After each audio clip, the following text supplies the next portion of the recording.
Mood 616 sucks fucking dick.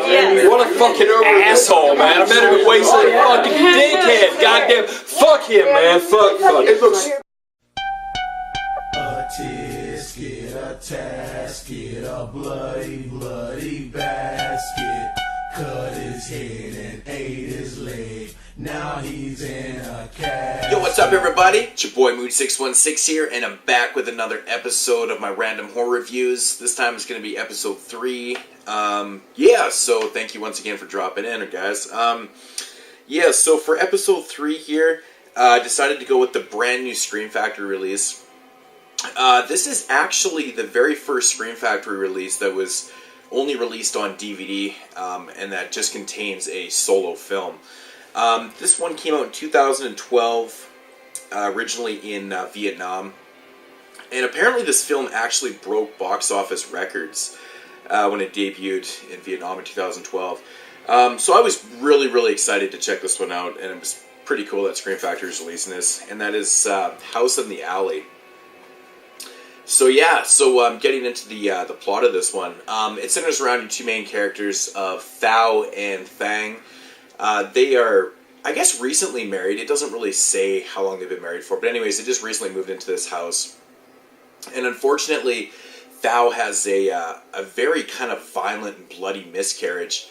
And of course, the baby is dead, and stuff like that, or ends up dying, of course. Hence the miscarriage.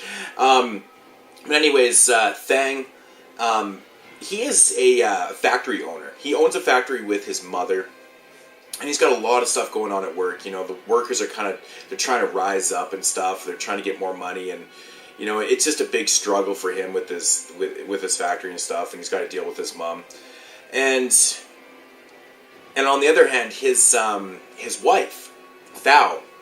Now, shortly after losing her baby, she starts to have like these visuals and stuff. She starts seeing things, and then she starts kind of hearing things, and she starts kind of acting really funny and stuff. And Thang doesn't really understand what's going on with her and stuff. And then progressively, as her visions and her attitude towards him starts to progressively get worse and worse, he starts to think that maybe it's due to the fact that Thao never actually got rid of the baby, of the fetus. She basically put it in a box in her room, and she couldn't part with it. So he starts to kind of figure out that maybe this is attributing to her going absolutely insane. So as the movie progresses, things just get totally out of control. He also starts to kind of hear things and see things too, and he starts having some accidents and whatnot. And, by the third act in the film, Thao is basically in fucking insane. She completely hates Thang. She doesn't want him to come anywhere near him. There's no sex, there's nothing, and she's just got this evil devil look in her face, and so now he's totally convinced that it has something to do probably with this baby that's sitting in there now. He basically wants to get rid of this thing before she completely loses her fucking mind, or even worse, so that's the plot of the film. Now, my thoughts on this one. For starters, I thought that the leads in this film did an excellent job. The girl that plays Thao, the female lead, she does a really brilliant job in this movie. She's very believable when she kind of goes from a nice little girl to her insane side of her. I think the looks and stuff that she gives to Thang throughout the film is just fucking insane, man. So I really like that aspect. Now, this is a very, very slow burning film.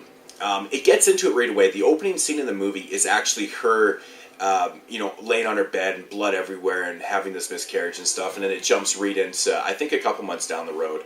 And, that's when she progressively starts to get worse and stuff. But it's a very, very slow burn. I think the middle of the film could have been trimmed down quite a bit, actually.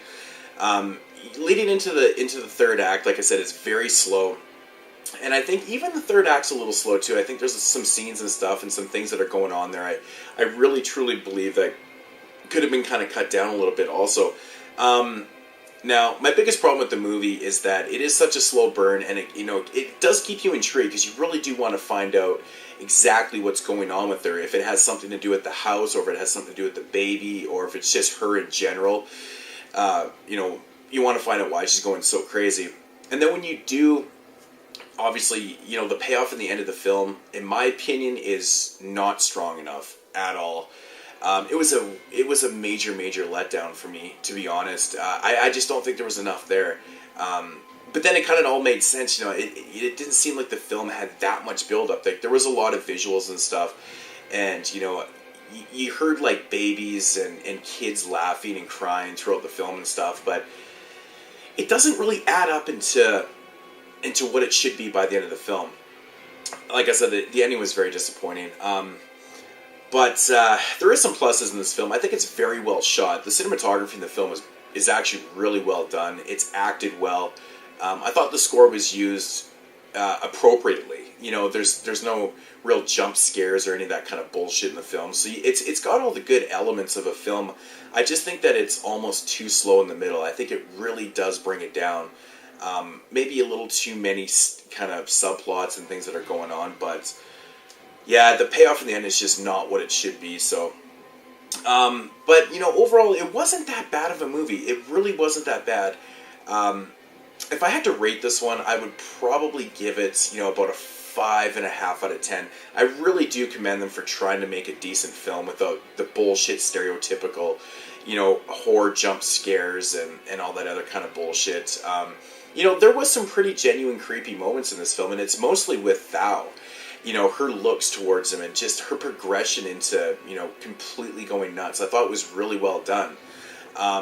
But you know, by the end of the film, you look back on it and you go, I don't know if a lot of those things actually truly made sense, because the payoff, it tells you, but, you know, you relay that back to what you just watched in the film and you go, okay, I need a little more. So, I don't know, man. You know, for a film that was breaking box office records in Vietnam, makes me kind of wonder what other films, other type of films that they're showing there. But you know, it's in my opinion, I think it's definitely worth the look. If you like slow burn type films, I think you might, maybe, who knows, you might like this one a little more than I did. Like I said, it's not a bad film by any means. It's just, it fully didn't work for me. But you know, if you're collecting Scream Factory releases and stuff, you got to pick this one up. So very cool stuff. Yeah. I don't really think this one actually has any special features on it, actually, to be honest. I don't think this one has like anything on it. So, but anyways, House Now, you can get this one for real cheap. I think it's like $9.99 right now or something like that. So, you know, definitely give it a shot. But yeah, I thought I'd give that one a review, and I hope you guys enjoyed it, man. I don't really want to. There's so many things about the film you can't really say. Obviously, don't want to give anything away with this type of films, but anyways, guys, House in the Alley from Scream Factory just came out a couple days ago. You know, possibly give it a shot if you find it for cheap. So, anyways, guys, that's going to do it for episode 3. I will be back sometime with episode 4. No idea what the film is going to be. Like I said, I'm just picking films at random. I'm not using the randomizer. I'm just randomly reviewing things. So, anyways, guys, I'm out of here. Peace out.